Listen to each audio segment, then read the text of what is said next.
It was a Friday morning in the not too distant past, and I had a full calendar ahead of me. For it being my quote unquote day off during the week, it didn't feel like it. I had a morning networking meeting with fellow counselors, coffee with a friend in the afternoon, and spending time with my elderly parents after that. It felt overwhelming. Even though all three of these things were good things on the surface, and there were things that I had completely chosen myself as opposed to must do types of activities that were thrust upon me, my nervous system just wasn't having it that day. I felt edgy, I felt anxious, and I felt a sense of dread at even the thought of facing this day ahead of me. So I chose to put myself first, clear my calendar, and take care of myself as I needed to in that moment. Intro goes here. Hey everybody, Benjamin France here. For this week's Diary of an Anxious Therapist podcast slash video podcast, we are going to be talking about self-care. If you listen to this, you heard the dramatic intro at the start. If not, and you're curious to hear me weave a yarn, that doesn't feel right because it's a true story. But if you were interested in hearing me introduce this podcast and tell you kind of a recent situation I had related to self-care, feel free to check out the podcast audio version on your favorite podcasting platform. So let's jump into self-care today. And yes, I am, as always, looking at an outline here in front of me. I don't go off a script because I don't want to sound scripted, for lack of a better way of putting it, I guess. But also don't want to forget some key points that I think are important. So if you've watched this podcast before or listened to the last few episodes, you know that authenticity is a big thing for me. Hence me hence me breaking the fourth wall, letting you see behind the curtain and know how this process is working. So anyway, let's dive into self-care. The reason that this came up for me as a topic is because it's something that I've really been focusing on quite a bit this past probably 4 to 5 to 6-ish months time frame. And because I have a lot of friends who've also been very good at reminding me of the importance of this and also talking about their journeys with self-care and being compassionate and calm and being nice to themselves, for lack of a better way of putting it. So that spurred my thought that I should do a podcast on this and talk about my experiences with self-care and talk about why I think it's so important and why it's something we all should lean into more. So let's start there. Why is self-care so important? It's because it's essential for our well-being.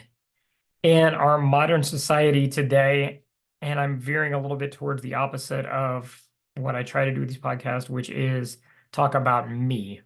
So if you watch the past few episodes, you notice I catch myself doing this every time. So eventually maybe I'll build the new neural pathways to go from here to here, as opposed to here, and I won't automatically go into third person mode.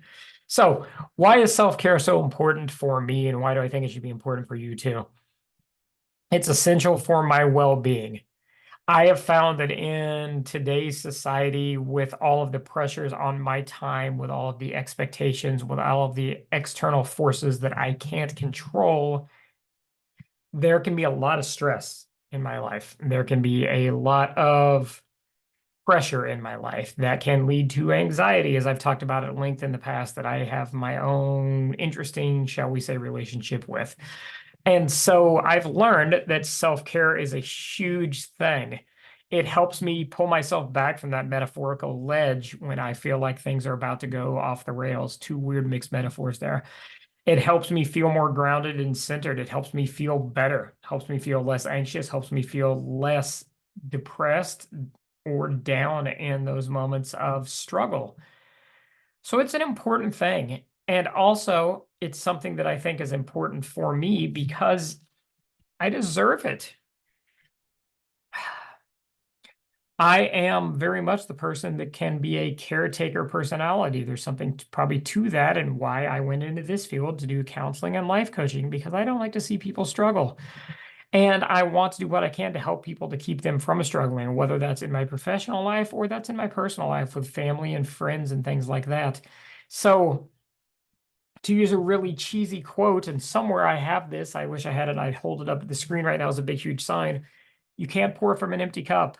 To use another cheesy metaphor, if plane's going down, the first thing they tell you is to put on your own life mask or put on your own oxygen mask before you try to help anyone else, because you cannot help someone else if you don't take care of yourself. as I've leaned into self-care more, the things that I've learned that have been huge benefits for me has been an overall bigger feeling of calm, a bigger feeling of peace, a bigger feeling of things aren't so overwhelming. And when they start to feel overwhelming, I'm able to push back on that more. I'm able to give myself the grace and the compassion and the space that I need. And that keeps me from going over that metaphorical edge and going from I'm feeling kind of anxious to I'm having a panic attack and now I'm not functional and I can't even do my day-to-day life duties, which has been struggles that I've had in the past and I've talked about on previous episodes. Yeah, maybe part of me is throwing in the previous episodes to get you to go back and check those out because I hope there's some useful information there. But that's neither here nor there, I guess. I'm a little tangent, my ADD brain jumping all over the place as it tends to do. So that's why I think self-care is so important for me and why I think it's likely important for you as well. So what does self-care look like for me in this season of my life? What do I do to practice self-care? Getting out into nature is an important thing for me. Getting outside of these four walls. If you're watching the video podcast and you see me looking over at myself on the screen there, because that's where I have the Zoom video screen right now. Getting outside of this environment, getting out, getting physical activity, getting fresh air, getting vitamin D, being with the trees. And that sounds a little woo-woo or a little silly maybe for some of you, but there's a lot of research that points towards the fact that that really does help to calm your nervous system and to make you feel better. And I know it helps to calm my nervous system and make me feel better. When the times that I've been feeling very anxious, if I can push through that, and I can go out and I can go for a hike and I can get out away from the noise and out away from the city and I'm just around trees and the wind blowing and nature. It's amazing how calming it is and how much better I feel from doing that. It isn't a panacea. It doesn't automatically make the anxious feelings go away, but boy, it helps to lessen them a lot. So taking time for myself, I kind of jumped around here on my outline. I realize that I'm in a very privileged, fortunate place that I'm able to do that. I am self-employed, and while there are a lot of stressors that come along with that, including worries about finances, worries about steady income, and so on and so forth. One of the benefits of that, though, is that I can take time for myself. The only boss I have to answer to is this guy. And my wife, Tracy, to a little bit of an extent, but we don't thankfully have that type of relationship where she's the boss. And she completely understands it as well. So I realize I'm in a privileged place where I can do this, but I can take a day and say, you know what? I need this day for me. So I'm going to take this day for me just to decompress. I know that's not the same for everybody. All of our circumstances are different. But I would encourage you, and maybe even challenge you to reframe some of your beliefs around whether or not it's okay to do that. If you are in a job where you have paid sick time and or paid vacation time, it is there for this purpose, for you to take care of yourself, for you to take that time when you need it. And you know what? Paid sick time doesn't just mean you have the flu or you have COVID. It could mean that you are stressed out and it's causing physical manifestations of that stress, such as headaches, anxiety, and so on and so forth. That's equally a valid reason to take a sick day. Mental health days are a very real thing, and I want you to think of that as such because I absolutely do. Even before I got into this field, even before I worked as a mental health professional, I believed that that was true. I didn't always practice it that well in past years and in past careers, but I believe that that was true. And I promise you, as a therapist, that is a true thing. Mental health days are valid reasons to use your sick time. So please use it for that when you need it. For those of you listening to the podcast and not watching, coffee break for me. And yes, coffee before talkie, my favorite mug that I can currently use. What else does self-care look like for me in this season of my life? Creative pursuits. As I've talked about on this podcast before, I am a creative person by nature. I'm a musician first and foremost. That is my first love. And that is honestly probably how I would describe myself to someone who asks me, who are you? Before I'd even say I'm a therapist, I would say I'm a musician or I'm a creative because that is my soul. So I've been making time for that to be a priority and making sure that I get creative time in at least on a weekly basis, if not on a daily basis, whether that's sitting down and playing guitar or exploring new sounds in my recording software, or whatever the case may be. Writing, journaling, getting that creativity out because that recenters me, and that is a huge part of my self-care. And yes, sometimes self-care for me can mean just vegging out on the couch and watching Netflix. Or I guess technically not watching Netflix because I canceled Netflix a little while back because I got tired of spending so much money on something that I use so little. But watching a movie that I like, or watching Hulu because it's a lot cheaper than Netflix. Pro tip there. Or watching something on Apple Plus, or reading a book, or literally just laying on the couch and taking a nap. There's nothing wrong with that. For a lot of people, I know that can be a struggle because that can feel like you're wasting time. But I promise you, from my experience, if you are getting burnt out, if you are feeling stressed, if you are feeling anxious, if you are feeling like you're at your limit, it is not wasting time to just hit the pause button on life for a little bit and do whatever that means. Whether that means taking a nap, whether that means binge watching your favorite show, whether that means going back and watching cartoons and feeling like a kid again, whatever it is, it's valid. So allow yourself the grace and the compassion and the opportunity to do that when you need to. So, next point here on the outline, does self-care always look the same or can it vary? I kind of alluded to this with talking about the last section, saying it was this season of my life. It can absolutely vary. It's varied for me over the years. Sometimes self-care can mean going to the gym and lifting weights, or running on a treadmill until I feel like I'm about to hyperventilate, or doing something physically active like that. That can be self-care. It can also mean going out and going for a drive in my car and turning up music really loud if I'm really stressed out and I'm feeling frustrated. There are very few things that hit the spot better than listening to Volume 3, the Subliminal Verses, the Slipknot album from, my God, I'm old, 20 years ago this year, and screaming along with that at high volume while driving. That's therapeutic to me. So it can look like that. It can look like meditating. It can look like the other things I've talked about. And the thing that I would want you to take away from this, since I talk predominantly about the first person aspect of this on my podcast, is that self-care is not a one size fits all. And it's not just bubble baths and chocolate and getting a massage, although those are awesome too. But it's whatever feels right to you. Maybe you don't like the idea of getting in a car and driving and listening to Slipknot. Maybe that sounds overwhelming. Maybe that sounds like, I might get a ticket doing that. Done that. Then don't do that. But it isn't a one size fits all. Whatever feels like something that is allowing you to take care of you, make yourself a priority, and give yourself a break, that is appropriate. Asterisk to that, and I'm drawing an asterisk in the air for those of you listening, I would say as long as it's not something that's harmful for you. Things that can start out as a release can turn into a habit and or a detrimental thing. And I'm thinking of things such as alcohol consumption or drug use or all kinds of things. You know yourself better than anybody else, folks, just like I know myself better than anybody else. If something starts feeling like it's becoming something that I have to have, I take a really strong look at that and question, why am I feeling like I have to have this? If it feels like it's overriding other things in my life and it's starting to starting to have negative side effects to it, then that's my key that things are out of balance and I'm heading down a bad road and I will correct. And so I would encourage you to look at that the same way. Enough about that.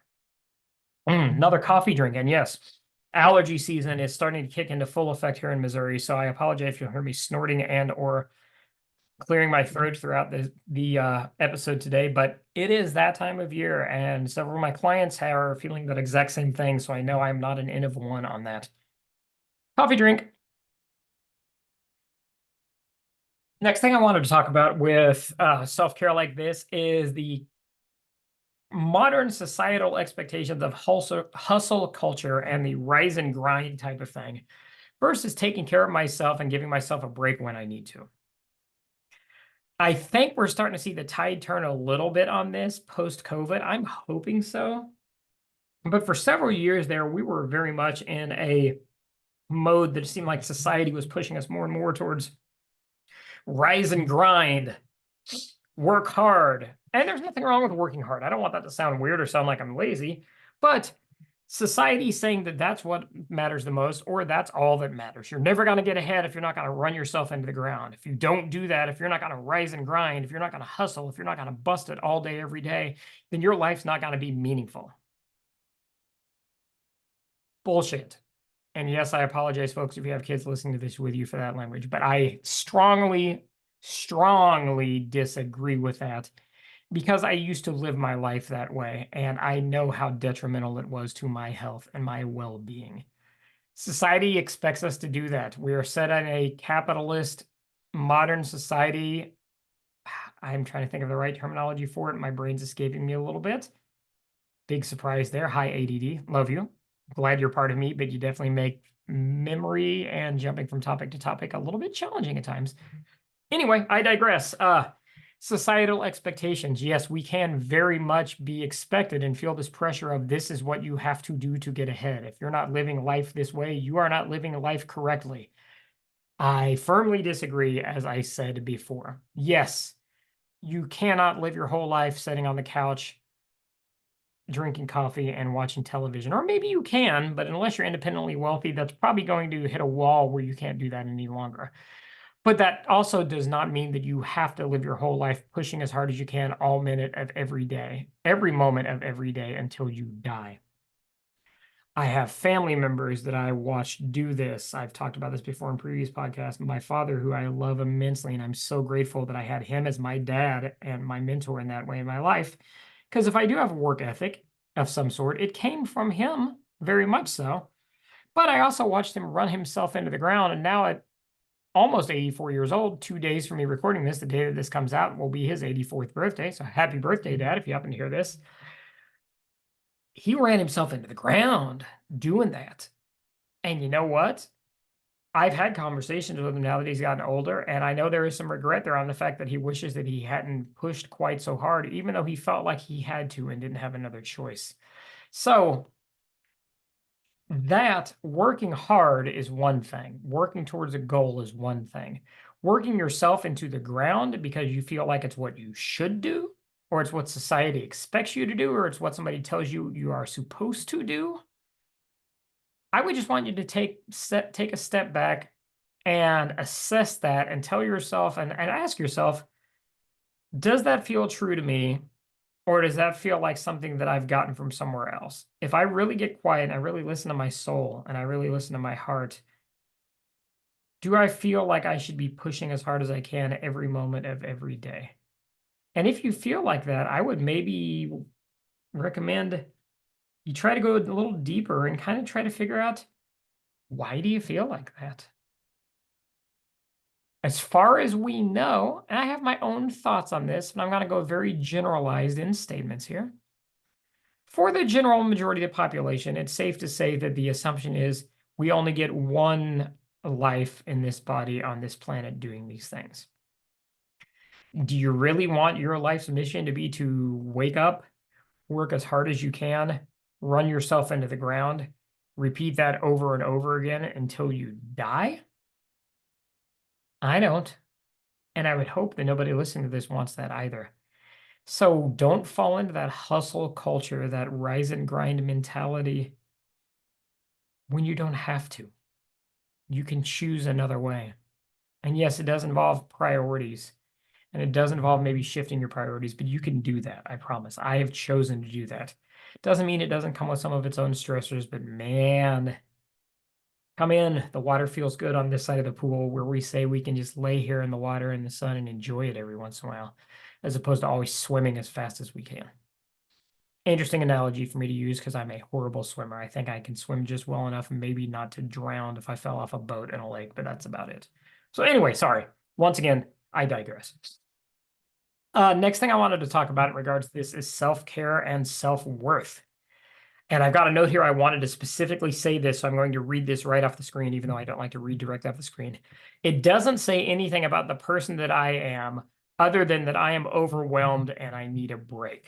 Meaning, if I need to take that day off, that doesn't say something negative about me. That doesn't mean that that I'm a weak person. Self-care doesn't mean that it's a weakness. It doesn't mean that I'm not dedicated. It doesn't mean that I don't care, it doesn't mean that I'm a hard worker. It means that I've hit my freaking limit, or I don't want to hit my limit. And so I'm doing things to prevent myself, pardon me, from getting to that place to where I have hit the limit and I break. I can't go any further because I have been there. And trust me, it's not a fun place to be. And it definitely doesn't help in the long run. So I try really hard not to tie my self-worth to productivity. Once again, this is kind of going back to societal expectations, but I'm trying really hard to shift my mindset on that. How much I can do is not a direct correlation to what I am worth and what my value is. I've been thinking a lot about this lately, and I've had this phrase that keeps popping up in my head the past couple of days, and I'm really leaning into it. I'm really trying to unravel it and figure out what it means to me and how to implement it in my life.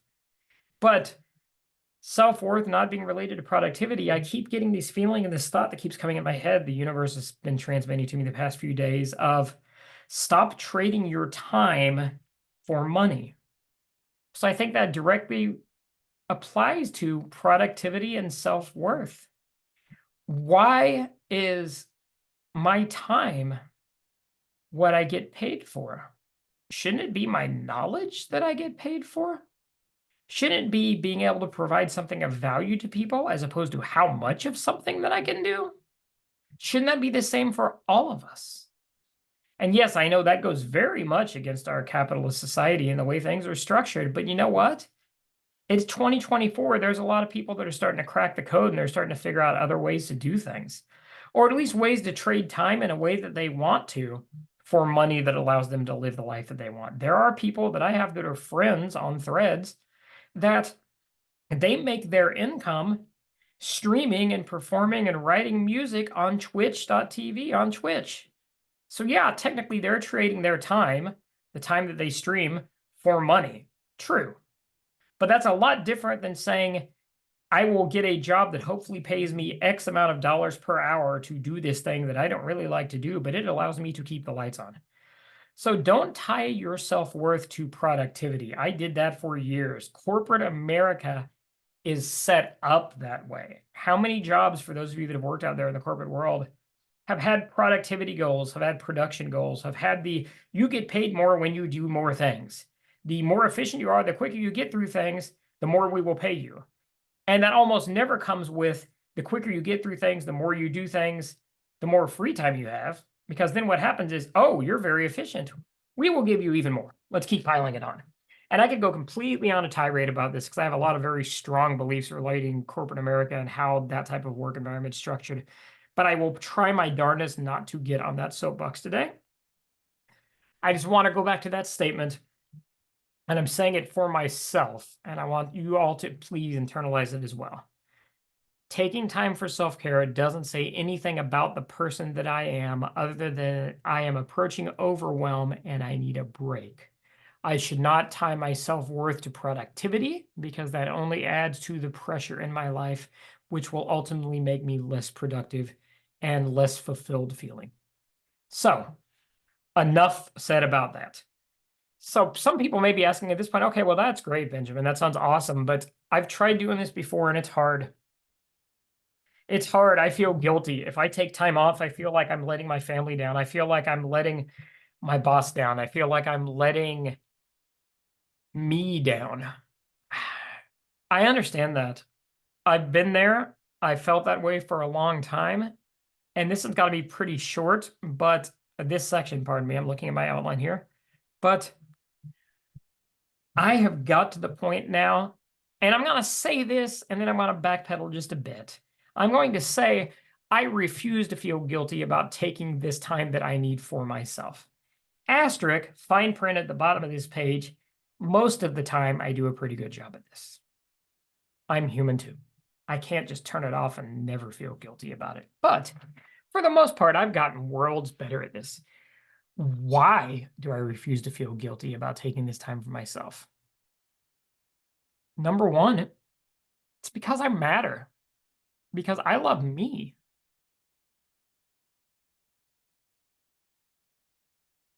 Sorry, I'm getting a little emotional for anyone who's just listening and can't see here, but That was a struggle for a long time for me. And I'm finally getting to the point to where it's not a struggle for me to say that I do matter and that I love me and I value myself. And it's okay for me to take a break and it's okay for me to take care of myself when I need that. And you know what? If that means that somebody else has a problem with it, that's not really my problem. That's theirs. And you know what? I could even lean a little further into it, and I do at times and say, if that means money's a little tight this month, well, guess what? I guess that credit card might get a smaller payment this month, or maybe it won't get a payment this month. Maybe I'll call and see what I can do, and maybe I'll make an extra payment next month. But you know what? That's all stuff. That's all things. That isn't life. That isn't what really matters to me. What matters to me is myself and the people that I love and care about and my friends. And at the end of the day, feeling like it was a day that was well spent. And so if the day that's well spent means I needed to have this day just to go down to Table Rock Lake in my area and go for a hike so I could get out and get some fresh air and get in the sun and just feel centered and feel good again, then damn it, that's what I'm going to do for today. And the consequences, I'll deal with them when they come. But life's too short. I could get hit by a bus. I could go down to Table Rock Lake today and get attacked by a black bear and become dinner for that bear's cubs. That's a really morbid freaking thought. Gross. But it could happen. And so am I not going to give myself the break when I need it? Am I not going to let myself lean into the things that I love and the things that matter to me when I really feel like I need to do that? In years past, my answer would have been, I don't know, maybe I will. My answer now is hell no, I'm going to do that. And I encourage you to do that too. Second part of why I refuse to feel guilty about this is what I said kind of early on in this podcast today. That whole empty cup syndrome. I know that I'm not effective. I can't help the people around me. I can't do good, meaningful work as a counselor.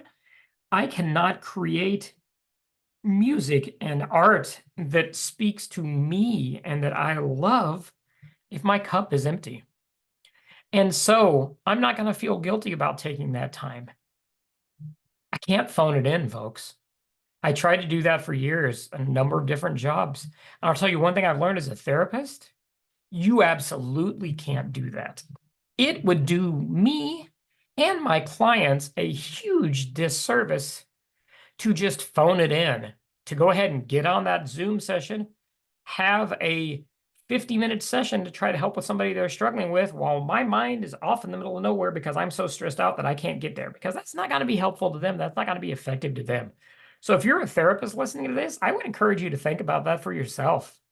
Are you really doing justice to another person by phoning it in just because you feel like you have to? And how's that going to affect that relationship down the road? And this goes for our family members, and this goes for not as being a therapist for your family member, just to clarify, but this goes for spending time with our family members. This goes for spending time with our kids for those of us that have kids. And that's not this guy. So I know that's different. I can say that because I don't have kids. But it's true, though. Are you doing anyone, most of all yourself, a service by just phoning it in because your cup is so empty that you are scraping the bottom? I can confidently say for myself, the answer to that is hell no. And I'd be willing to bet that's the answer for you as well. And the final part on why I refuse to feel guilty about taking this time for myself, because I want my life to feel good to me and I want to live my life in the way that feels good to me, regardless of other people or society's expectations. Society says hustle, rise and grind, kill it, go to it, do it as hard as you can, get all the things. Cool. If that's your thing, do it. That's awesome. If that does feel good to you, that feels great. I'm never going to try to talk you out of it. I might look at you a little weird and kind of wonder, does it really feel like that? Or is there some part of you inside that's kind of like just dying that you're doing that? But that's not mine to choose. And that sure as the heck isn't mine to judge you for that. But for me, no. My life feels good to me when I get to enjoy my life. When I get to do the things that feel meaningful to me, when I get to do the things that feel centering and important and calming to me. And so I am going to make a priority for those things. And I refuse to feel guilty about the fact that I'm going to do that. Once again, the general consensus, we get one run in this rent a meat suit that we're living in right now. I want to make the most of it, and not in the do all the things, but in the feel all the fulfillment and joy that I can. And I would hope that you would all want that for yourselves as well, because I want that for you. So, moving on, let's talk about learning to be more accepting of this need for self-care. How have I learned to do that? By adjusting my expectations for myself, both in my personal life and in my professional life. In both of these, it comes down to looking at what I want versus what I really value. So that's going back to values that we've talked about in previous podcasts. Why do I want this thing? Do I really want it, or do I want it because someone told me I should want it? I'm a car guy. I've been a car guy my whole life. 2 weeks ago, and it's funny because my friends that are car people will tell you that I'm also a very ADD car guy. I have automotive ADD, which is kind of ironic based on the fact that I have actual ADD, or maybe not ironic, maybe absolutely perfect. But 2 or 3 weeks ago, I updated my, what's it called? I think cover photo on Facebook. I'm not hardly on Facebook anymore. The little banner up on the top of your page. Put a picture of a 993 Carrera Targa Porsche. And I made a post that said, I have 31 months to make this happen. Because I'd set myself a goal at one point saying, I've always been a car guy. I've always wanted a real sports car. I've always compromised in those regards. And I don't want to do that anymore. I want to have the car. I want to be the guy with the Porsche. Not because I care what other people think about me, but because I think it's a cool car and I love cars and I love sports cars. And that is an iconic sports car. So that's a goal for me and something that I want. That being said, I have to weigh the want of that versus the what is it going to take to get that? And is that a fair trade for me? In order to have that car that costs tens of thousands of dollars for a 25 to 30-year-old vehicle, which means you're not going to finance that most likely, you're going to have the money to buy that. Am I willing to put the time in? Am I willing to trade my time, to go back to something I said earlier, for the money in order to be able to have that thing? And I'll be honest, folks, I'm still coming to a conclusion on that. And it seems like a silly thing because it's a car, but you can insert thing here: house, vacation, television, free time, whatever it is. There are compromises, unless you're one of the very, very few. I'm not even going to say fortunate few because I have my own views on whether I think this is fortunate. But unless you're one of the very few who is extremely wealthy and have never had to work for that, and you can do whatever you want, whenever you want. Here's a hint. I don't necessarily think that's fortunate or a good thing in your favor, but I digress. Unless you're one of those people, we have to make choices and decisions based on what's more important. So, does part of me want that Porsche? Yeah. Oh, good gracious. Part of me imagines opening up the garage door, looking out there and seeing that car in there and just grinning ear to ear, and I can feel it right now, and starting it up and hearing that growl of that air-cooled six and flat six and just going, this is the thing. Oh yeah, I feel it. But part of me also goes, $50,000 for a car? How many hours do I have to work to do that? Even if I change my expectation to knowledge, how much time, in effect, do I have to put into that knowledge and sharing that knowledge to be able to buy a $50,000 luxury good? In all honesty, because that's what it is. I've got a car. We have 3 in our household for the 2 of us. And no, that's not because we're independently freaking wealthy by any stretch of the imagination. But that's because I need a car. Tracy needs a car.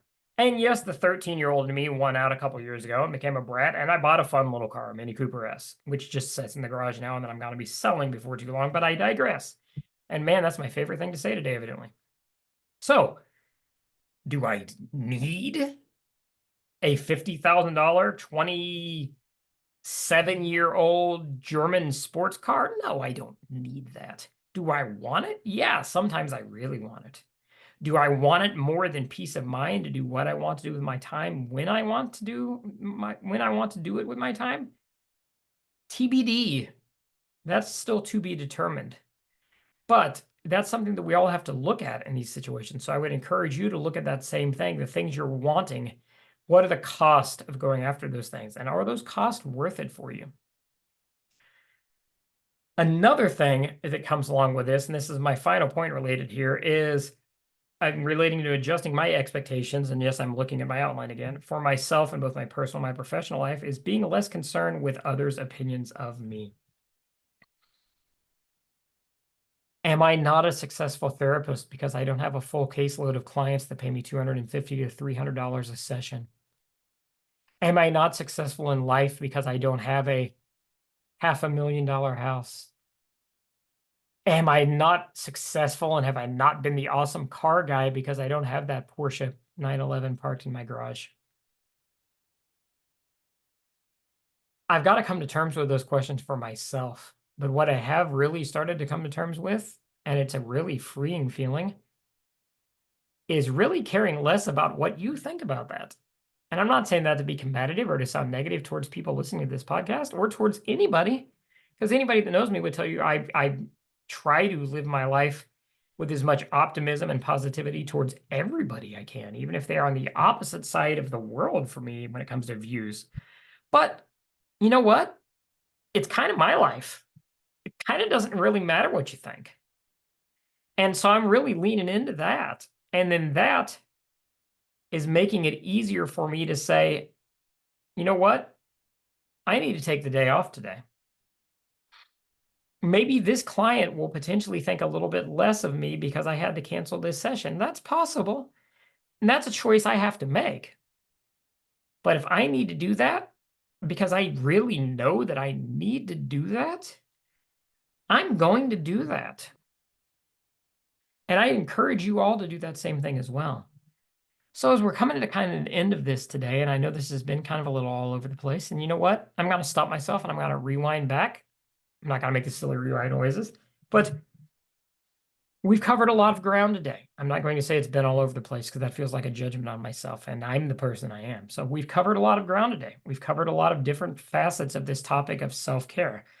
So what I would love to hear from you, if you want to share, is what are the things you do for self-care? What are your self-care strategies? What keeps you from putting yourself first in this way? Put it in the comments if you're watching this on YouTube. If you follow me on social media at all, shoot me a message. Put it in the comments on a post. I am on all the social media channels, and I think this is in the outro of the podcast. You're on here in just a minute because I do structure these a certain way because that's part of my neurodivergent brain and keeping things in order. But you can find me on Threads at Benjamin_France_LPC. I think, no, Threads at Benjamin France LPC. Instagram at Benjamin France LPC. My website is benjaminfrance.com. You can find me on Facebook at Benjamin France LPC, and you can find me theoretically on TikTok. I love TikTok, but I have a love-hate relationship with TikTok. It's just something I can't get myself to make videos all day, every day. But I am theoretically on there at Benjamin_France_LPC. So reach out. I'd love to hear from you. I'd love to hear what do you do for self-care and or what's keeping you from making that a priority. That being said, I'm going to jump off here for now. Take care, everyone. And as always, I wish you nothing but peace, happiness, and love in your life. Bye.